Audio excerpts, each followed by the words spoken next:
Yanis Varoufakis.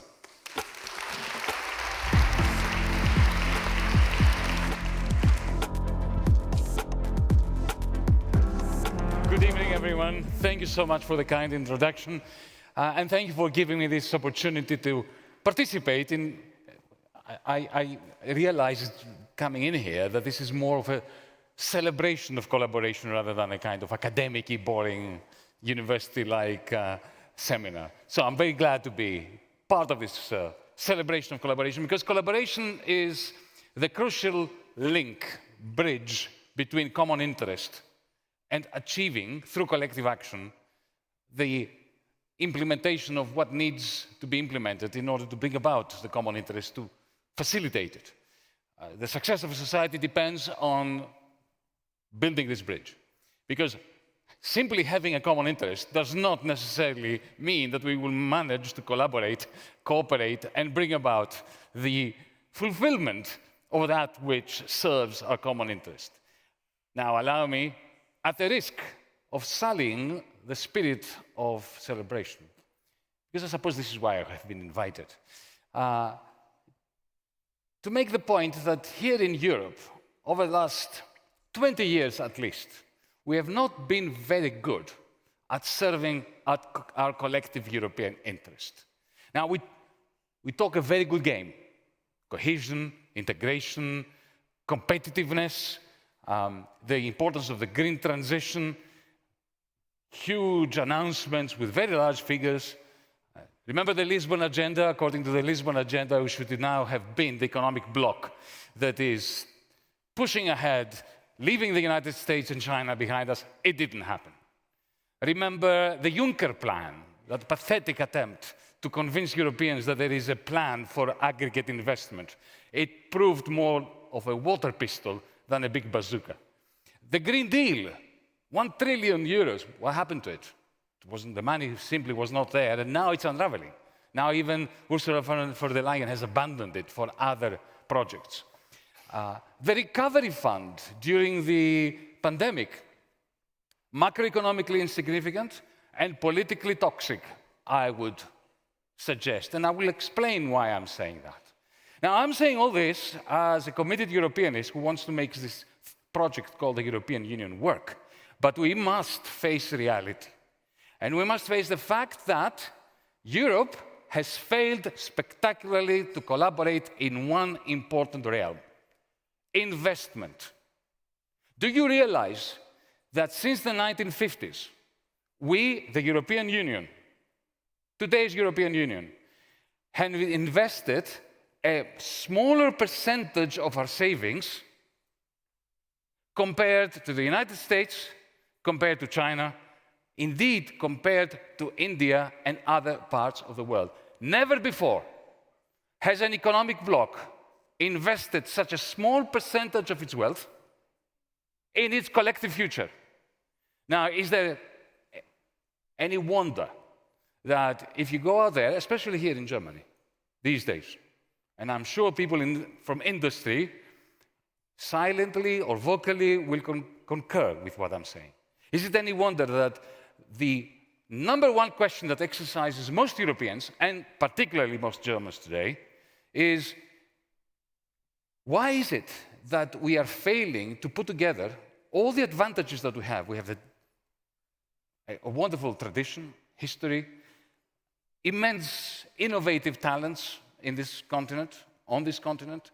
We have wealth, riches, we have universities, we have knowledge, and yet we are failing to stop the decline of our continent.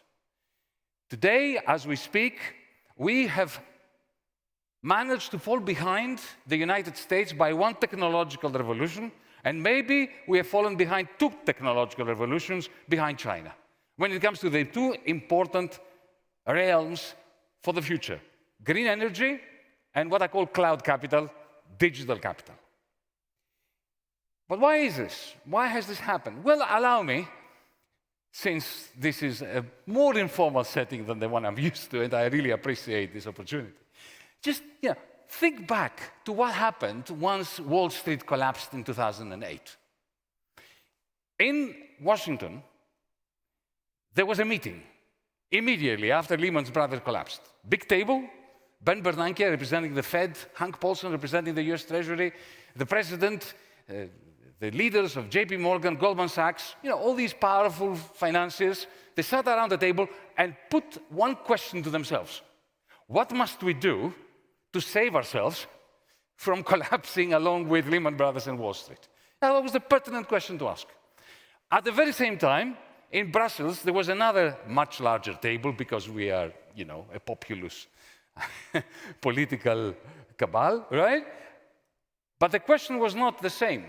The question was, allow me to say, because I happen to know, the question was, what can we do to pretend that we are sticking by our rules when we know that our rules cannot be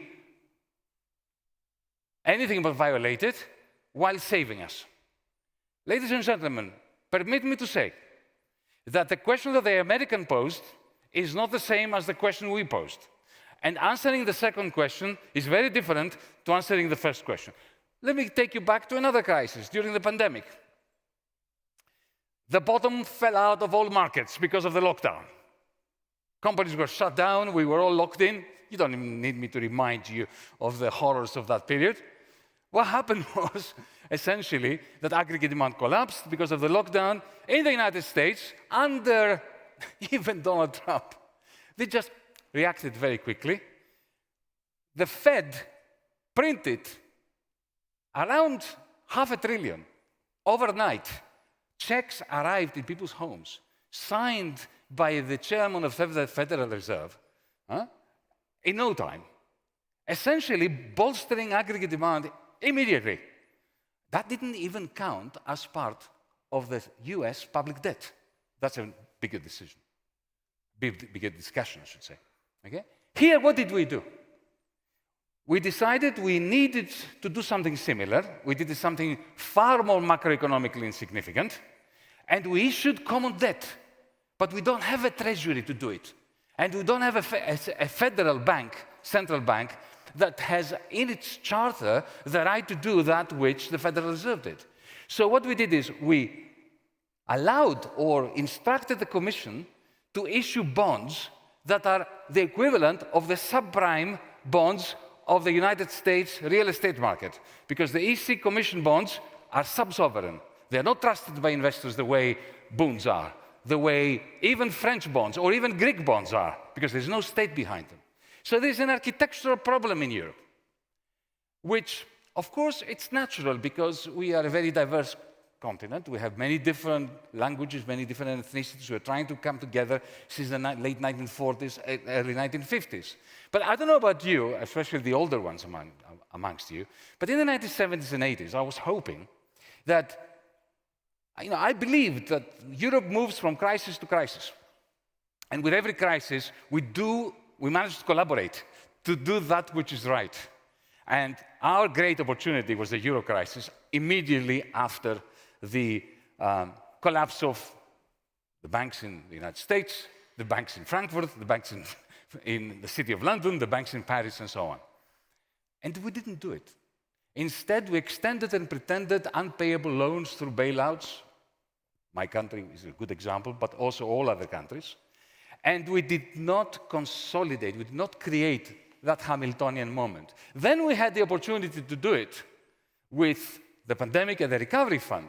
And indeed, the recovery fund was celebrated as a Hamiltonian moment. It wasn't, it was exactly the opposite.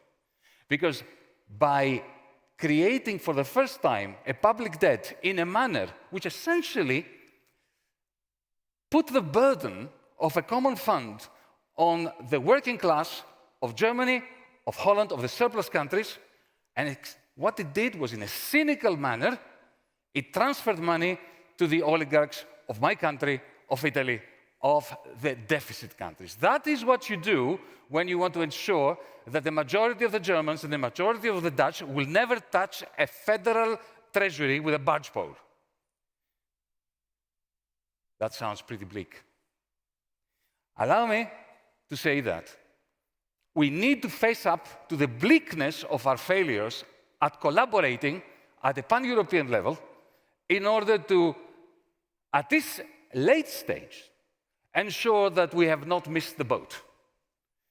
Ladies and gentlemen, if we're going to collaborate and make the European Union work, I submit to you that we have to face up to the fact that we've run out of time. So far, I mentioned the Lisbon agenda, I mentioned the Juncker plan, I mentioned the Green Deal that was not green and it wasn't a deal really. I mentioned the Recovery Fund, which has already... Did you read the report of the auditors, the Auditor General of the European Commission? It's so damning.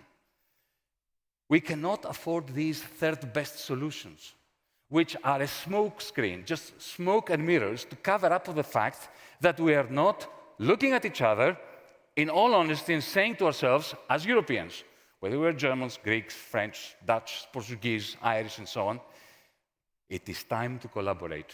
And what does this mean now for this continent of ours? Falling behind one or two technological revolutions behind. With the German industrial model becoming unsustainable, already having become unsustainable when investment is so low at the pan-European level. What we need to tell each other, in all honesty, in order to energize ourselves is, we have a simple choice. Federate immediately, within months start the process of federating, or accept that this Europe, the way we are fragmenting and going against the narrative of cohesion, of integration, essentially moving towards fragmentation and disintegration while we are celebrating, the big words about cohesion and integration, we must accept that if we don't federate, this continent is doomed as a result of a failure to collaborate to stagnate for a century.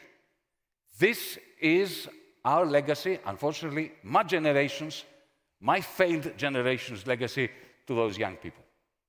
Let us make this choice. I vote for federating. What do you vote for? Thank you.